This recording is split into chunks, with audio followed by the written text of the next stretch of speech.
presidente de los Estados Unidos, Donald Trump, ha venido amenazando con imponer aranceles, después retirando algunos, después poniendo otros, volviendo a amenazar con imponer aranceles. Ahora nos dice que mañana, el 2 de abril, va a dar a conocer nuevos aranceles que entrarían en vigor el próximo 3 de abril. Dice además que los aranceles son indispensables para hacer a Estados Unidos grande otra vez. Yo quiero agradecer la presencia en este programa de mi muy admirado maestro, Arturo Dam, profesor de Economía en la Universidad Panamericana y además alguien pues, de quien yo siempre he aprendido muchas cosas sobre el tema de la economía. Pues déjame preguntarte primero, ¿realmente son los aranceles un buen instrumento para construir prosperidad en un país? Mira, yo he calificado los aranceles, Sergio, como una verdadera salvajada. Y a quien los impone, pues de un salvaje. Porque mira, ¿quién es el único que se beneficia de la imposición de un arancel, por ejemplo, a la importación de productos mexicanos a Estados Unidos? El gobierno, porque va a recaudar más. Eso sin duda alguna. Pero todos los demás involucrados, que son el importador y el consumidor estadounidense, y el productor y el exportador mexicano, salen de una u otra manera perjudicados. ¿Y cómo puedes tú pretender fortalecer a una economía aislándola del comercio exterior, que es lo que en última instancia hacen los aranceles? Reducir, en este caso, la importación de productos hacia Estados Unidos.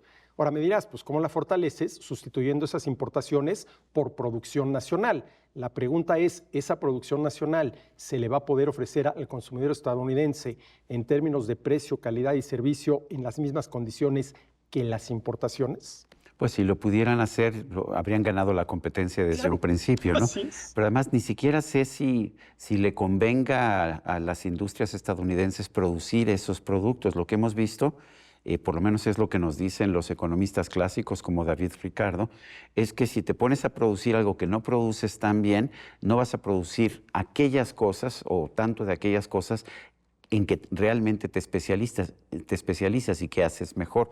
Es pues ahora sí que las ventajas comparativas. Así es, el principio de las ventajas comparativas. A ver, Sergio, tú eres mejor que yo en la producción de vino y yo soy mejor que tú en la producción de pan.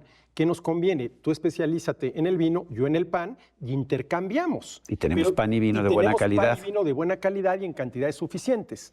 Pero si alguien prohibiera esa relación comercial entre tú y tú tuvieras que producir vino y pan, y yo pan y vino, seguramente nuestro nivel de bienestar se reduciría, porque yo no soy tan bueno como tú en la producción de vino y tú no eres tan bueno como yo en la producción de pan. Ese es este principio. Miren, en los libros de todo el pensamiento económico se llama Teoría de las Ventajas Comparativas de David Ricardo, pero no es una teoría que tenga que verificarse en la práctica, es un principio, tal vez uno de los más importantes de la ciencia económica, que los países se especialicen en aquello en lo cual tienen una ventaja comparativa y que intercambien con los demás. Ese, Sergio, es un juego ganar-ganar. En México ya vivimos un periodo largo en que había aranceles y además barreras no arancelarias. Se prohibía el acceso a nuestro país de una amplia serie de productos importados. Y me acuerdo que lo que hacía la gente era iba, cruzaba la frontera, compraba fayuca y la metía de regreso al país. Pero como que no nos imaginábamos que eso iba a pasar en Estados Unidos. Bueno, a ver, Sergio, es que esto que está pasando es verdaderamente increíble. A estas alturas del partido y proveniendo de Estados Unidos, es verdaderamente increíble. Lo que pasa es que llegó a la presidencia de aquel país Donald Trump, que es un mercantilista clásico del siglo XVIII. A ver, cuéntanos, ¿sí? ¿Qué es un mercantilista? A ver, un mercantilista es aquel que cree que lo importante es que todo lo que se consume en un país se produzca en el país. ¿Autosuficiencia? Autosuficiencia, nacionalismo económico a ultranza. Claro, esto beneficia a los productores nacionales, a quienes, si aplicas el mercantilismo a rajatabla, pues prohíbes cualquier importación y les das una ventaja a los productores nacionales porque no tienen que competir con las importaciones. Pero aquí de entrada hay un error muy grave, Sergio. A ver, el fin de la economía tiene que ser el bienestar de los consumidores, no la rentabilidad de las empresas. Si yo digo, el fin de la economía es que las empresas nacionales ganen lo más posible, prohíbe las importaciones.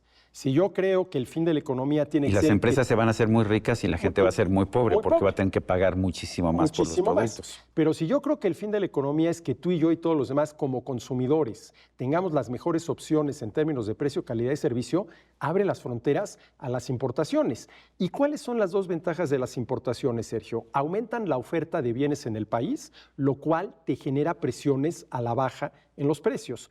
Y sujetan al productor nacional, Sergio, a la disciplina de la competencia, obligándolo a volverse más competitivo. Si lo que está tratando de hacer Donald Trump es hacer grande a Estados Unidos, yo me pregunto qué país está usando de ejemplo. El país más cerrado del mundo que yo conozco es Corea del Norte. Ahí no puedes importar nada si el gobierno no lo importa, si el gobierno no te permite hacerlo. Y el país más abierto que conozco es Singapur. Los aranceles son 0 en Singapur, no 2%, es cero. ¿Qué país es mejor para vivir, Singapur o Corea del Norte? Singapur, sin lugar a dudas, ¿no? El comercio enriquece a todas las partes involucradas, Sergio, pero es esta visión mercantilista del siglo XVIII de creer que lo que importa es la producción y que se produzca en el país. ¿Qué es lo que quiere Trump? A ver, este arancel de 25% a los automóviles, ¿qué es lo que quiere?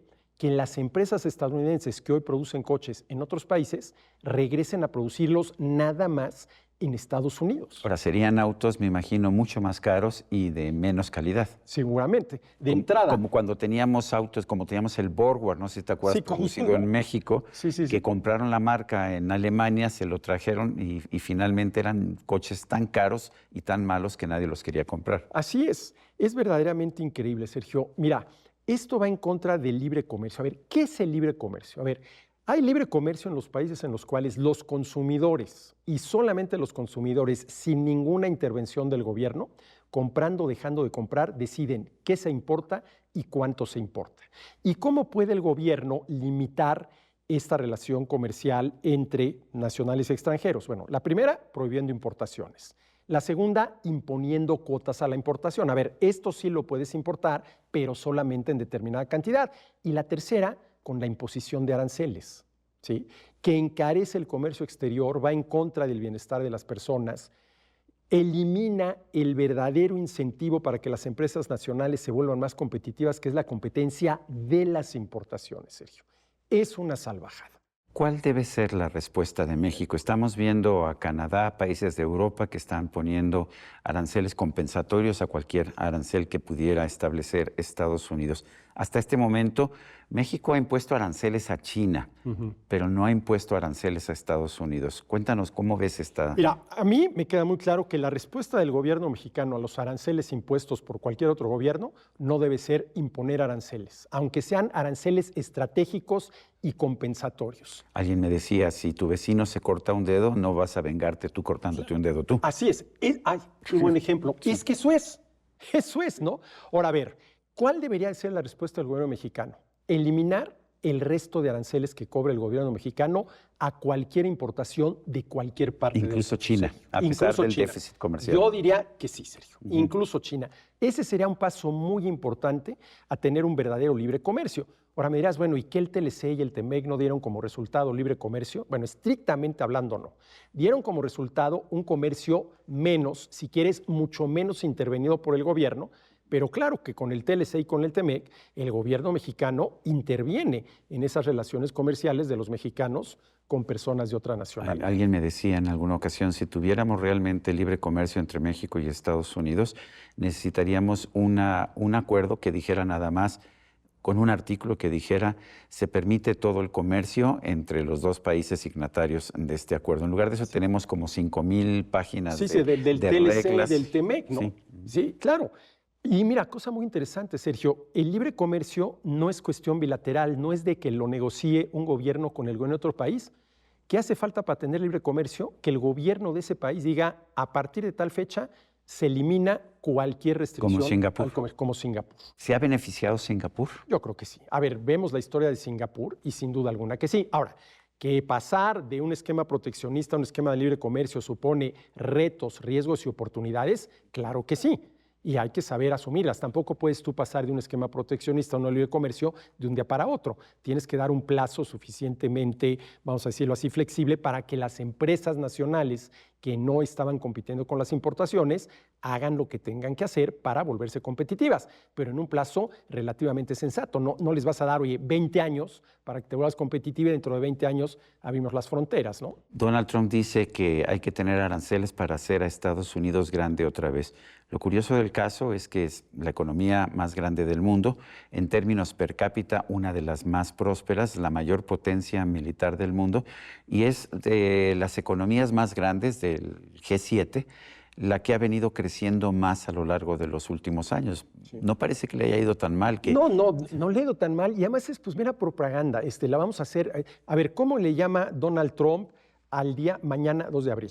El día de la liberación. ¿De quién se van a liberar o de qué no? Bueno, desde el punto de vista de Trump, el día de la liberación de los demás países que comercialmente están explotando a los pobres de Estados Unidos porque, entre otras cosas, tenemos un déficit comercial, cuando el resultado correcto en la balanza comercial de cualquier país es el déficit, porque quiere decir que es más lo que estás comprando para satisfacer tus necesidades, lo que estás consumiendo y tu gente que estás vendiendo al exterior. Pero además el déficit comercial es una parte de la ecuación, ¿no es así? Está el déficit comercial o está digamos, la balanza comercial, está la balanza de servicios, está la balanza de remesas, está la balanza de capitales, que en el caso de Estados Unidos es muy positiva, y está dentro de la balanza de capitales el simple hecho de que hay una serie de países en el mundo, incluido México, que tienen pues en reserva, en el caso de México, 190,000 millones de dólares. Sí, así es. Y lo que me dicen algunos es que si no tuvieras un déficit comercial de Estados Unidos, pues el peso se devaluaría de forma tal que pues, se compensaría cualquier tipo de arancel que pudiera poner Estados Unidos. Eso es muy interesante. Vamos a suponer que Estados Unidos impone un arancel del 25% a todo lo que se importa de México, parejo a todo. ¿Eso qué podría repercutir? Eso, sin duda alguna, de manera inmediata, depreciaría el peso frente al dólar. ¿Y eso a quién beneficiaría? Al exportador mexicano. Le da una ventaja. Entonces también hay que ver cómo la imposición de aranceles puede generar, ¿cómo le podríamos llamar? Anticuerpos, digámoslo así, para defenderse de esa medida. ¿Qué pasaría con el tipo de cambio? Otro caso interesante. A ver, vamos a suponer que esta lucha contra el narcotráfico en México realmente se traduce en una menor entrada de remesas al país.